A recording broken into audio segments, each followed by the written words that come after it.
మానవ మేధస్సు సృష్టిలోనే అత్యంత సంక్లిష్టమైన అద్భుతం. శాస్త్రవేత్తలు శతాబ్దాలుగా పరిశోధనలు చేసినప్పటికీ ఈ వ్యవస్థ నిజంగా ఎలా పనిచేస్తుందో ఇంకా పూర్తిగా అర్థం చేసుకోలేకపోయారు.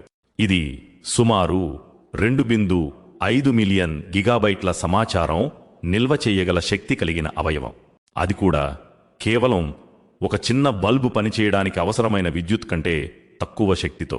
మన మస్తిష్కంలో 100 బిలియన్ న్యూరాన్స్ ఉన్నాయి. ప్రతి క్షణం వందల సిగ్నళ్లను పంపుతూ ఉంటాయి. ఇవే మన ఆలోచనలు, థాట్స్, భావాలు, ఇమోషన్స్, భాష, లాంగ్వేజ్ మరియు చలనాలు, మూవ్మెంట్స్ ను నియంత్రిస్తాయి.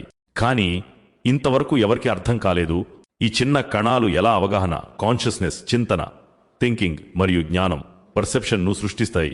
పదార్థం, మ్యాటర్ ఎలా మనస్సుగా, మైండు మారుతుంది. ఇది ప్రతి మనిషి అంతరంగంలో దాగి ఉన్న ఒక అద్భుత రహస్యం. రోజంతా, రాత్రంతా నిరంతరంగా తన సృష్టికర్త యొక్క ఆజ్ఞతో పనిచేసే ఒక దివ్య వ్యవస్థ. మనం దీని గురించి ఆలోచించినప్పుడు మన హృదయం చెబుతుంది, ఇది యాదృచ్ఛికం కాదు, ఒక మహత్తర సృష్టికర్త అల్లాహ్ యొక్క శక్తి మరియు జ్ఞానానికి సూచిక. వఫీ అన్ఫుసికుం అఫలా తుబ్సిరూన్. మీ అంతరంలో, మీ స్వయాన్ని సూచనలున్నాయి, మీరు చూడరా? సూరహ్ అల్ ధారియాత్ 51 ఆయత్ 21. ఇవి అన్నీ అల్లాహ్ యొక్క క్రమం, శక్తి మరియు జ్ఞానం యొక్క సంకేతాలు.